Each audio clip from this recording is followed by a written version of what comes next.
আমাদের কাছ থেকে লুকায় রাখা হয়েছে কি স্যার?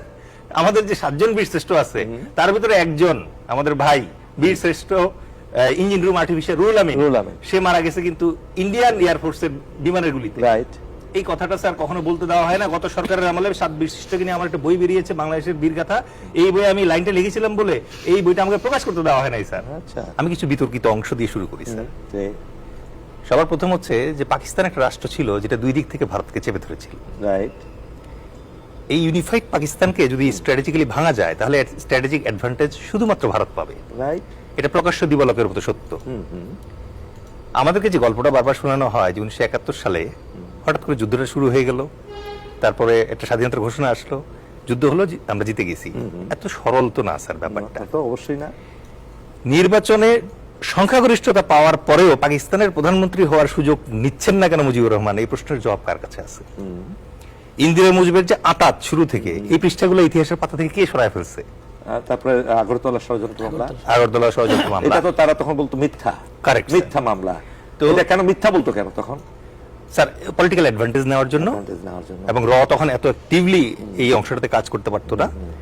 এবং আপনি আরো কিছু বিতর্কিত অংশ যদি দেখেন স্যার, প্রথম কথা হচ্ছে স্বাধীনতা যুদ্ধ শুরু হয়ে গেল, প্রথম পালায় গেলেন শেখ মুজিব স্বয়ং নিজেই। তিনি নিজে গিয়ে আত্মসমর্পণ করলেন, করে পূর্ব পাকিস্তানেও থাকলেন না স্যার, চলে গেলেন পশ্চিম পাকিস্তানে নিরাপত্তম আশ্রয়ে।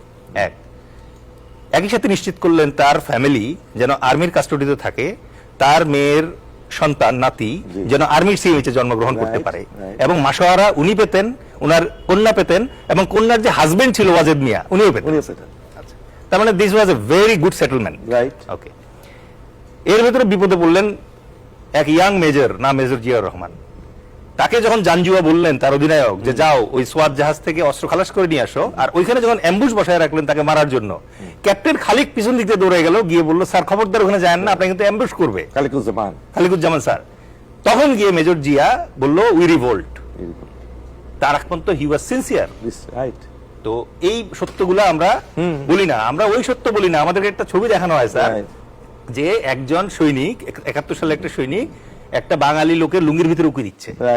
আমাদেরকে এই ফ্যাসিস্ট হাসিনা এবং তার সরকার এবং তার কলুষিত বুদ্ধিজীবীরা দিনের পর দিন আমাদেরকে শিখাইছে এইটা হচ্ছে পাকিস্তান সেনা এবং বাঙালি মুসলমানই চেক করছে। অথচ এই ছবিটি একজন ভারতীয় সাংবাদিকের তোলা, এবং ভারতীয় সাংবাদিকের বইয়েই আছে যে এইটা ইন্ডিয়ান সৈনিক, সে একজন রাজাকারের লুঙ্গির ভিতরে চেক করে দেখতেছে যে কোনো গ্রেনেড আছে কিনা। এই এভিডেন্সটা স্যার আমাদের কাছ থেকে লুকায় রাখা হয়েছে। আমাদের কাছ থেকে লুকায় রাখা হয়েছে কি স্যার?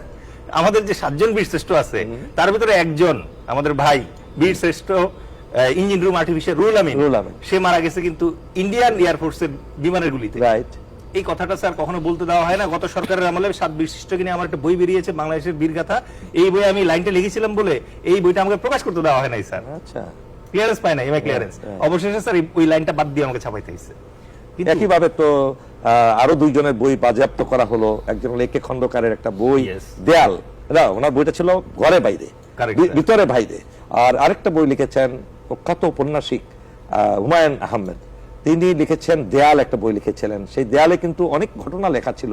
এটা ছিল মোজাম্মেলের নিয়ে, যে একটা মেজর নাসিরের এবং একটা মেয়েকে ব্যাক করে নববধূ তাকে রেপ করে তাদেরকে হত্যা করা, এইগুলো লেখা ছিল বলে সেই বইটাও কিন্তু বাজেয়াপ্ত করা হয়, বাতিল করা হয়েছে। এবং সবচেয়ে বিতর্কিত যে ব্যাপারটা স্যার, আমার দেশের স্বাধীনতা যুদ্ধে আমরা জয়লাভ করেছি। আমাদেরকে বারবার একটা ছবি দেখানো হয় যে ছবিতে স্যার 2 জন সেনাপতি বসা, যেখানে একজন জেনারেল নিয়াজি, টাইগার নিয়াজি, তিনি তার নিজের 90,000 সৈন্যের সুরক্ষার জন্য আরেকজন জেনারেল অরোরার কাছে আত্মসমর্পণ করতেছে, এই কারণে যে উনি ভরসা পাচ্ছেন না যে মুক্তিযোদ্ধারা যেহেতু এখনো স্বাধীনতা এবং একটা সংগঠিত আর্মি না, সুতরাং জেনেভা কনভেনশন মানবে কিনা সেই নিশ্চয়তা নাই। এখন একটা সেনা প্রধান মানে বাহিনী প্রধান আরেকটা ফিল্ড কমান্ডারের কাছে আত্মসমর্পণ করছে। আত্মসমর্পণের ছবি কিভাবে আমার বিজয়ের ছবি হয়? ওখানে তো এমএজি ওসমানীর ছবি নাই, Z force commander, S force commander, K force commander, কারো অস্তিত্ব নাই। তারা কি আমাদের বিজয়ের পরে একবার বসে একটা ছবি তোলেন নাই? মেজর ডেল, এখানে আরেকটু আপনার দৃষ্টি আকর্ষণ করছে, শুধু এটাই না, সেখানে একে খন্দকার এরকম উঁকি মেরে উনি দাঁড়িয়েছিলেন, সেই ছবিটা মাইনাস করে দিয়ে তারপরে তার ছবিটাও সেখান থেকে রিপোর্ট করে দিয়ে তারপরে তাদের যে পশ্চিম বাংলায় ফোর্ট উইলিয়ামে যে ছবিটা লাগানো হয়েছে তার ছবিটা সেখান থেকে আউট করে দিয়েছে। এবং আমাদের যে ইনস্ট্রুমেন্ট অফ সারেন্ডার, সেখানে আমাদের প্রতিনিধি সাইন কোথায়? যদি এটা না থাকে, যদি বলে যে মিত্র বাহিনী গঠন করা হয়েছিল, তাহলে ওই ডকুমেন্ট আমি দেখতে চাই যে কোন ডকুমেন্টের মাধ্যমে অ্যালাইড ফোর্স গঠিত হয়েছিল। দ্বিতীয় বিশ্বযুদ্ধের অ্যালাইড ফোর্স কিন্তু স্যার সবার সিগনেচার আছে যে তারা অ্যালাইড ফোর্স, এবং আইজেনহাওয়ার তার কমান্ডার। কিন্তু ইন্ডিয়া কবে কখন কার সাথে স্যার এই সিগনেচার করেছিল যে তারা আমাদের মিত্র বাহিনী কমান্ডার?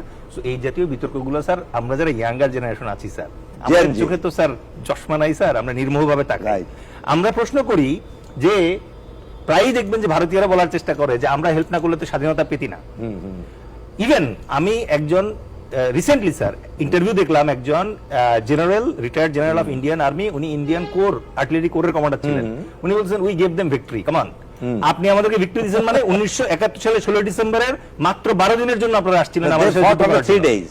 Correct sir. আমরা ইয়াঙ্গার জেনারেশনরা কিভাবে আনসার দিই স্যার জানেন? ওদেরকে আমরা আনসার দিই যে আপনারা আমাদেরকে 12 দিনের জন্য আমাদের মুক্তিযুদ্ধে এসে সহায়তা করেছেন, তার বিনিময়ে 1972 সালের মার্চ মাস পর্যন্ত আপনারা লুণ্ঠন করছেন কুমিল্লা ক্যান্টনমেন্ট, আপনারা লুণ্ঠন করছেন যশোর ক্যান্টনমেন্ট, আপনারা খুলনা লুণ্ঠন করছেন, এবং এই লুণ্ঠন ঠেকানোর জন্য একজন মুক্তিযোদ্ধা এবং sector commander Jalil sir, major Jalil, উনি দাঁড়াইছিলেন, তাকে আপনারা ইতিহাসের প্রথম গুম করছেন, তাকে অ্যাবডাক্ট করে ফেলছেন, এবং তাকে কিন্তু পদকও দেওয়া হয় নাই স্যার। আজ পর্যন্ত কোন সরকার তাকে কিন্তু সেক্টর কমান্ডার হিসেবে। আমরা আবার আপনার কাছে আসছি।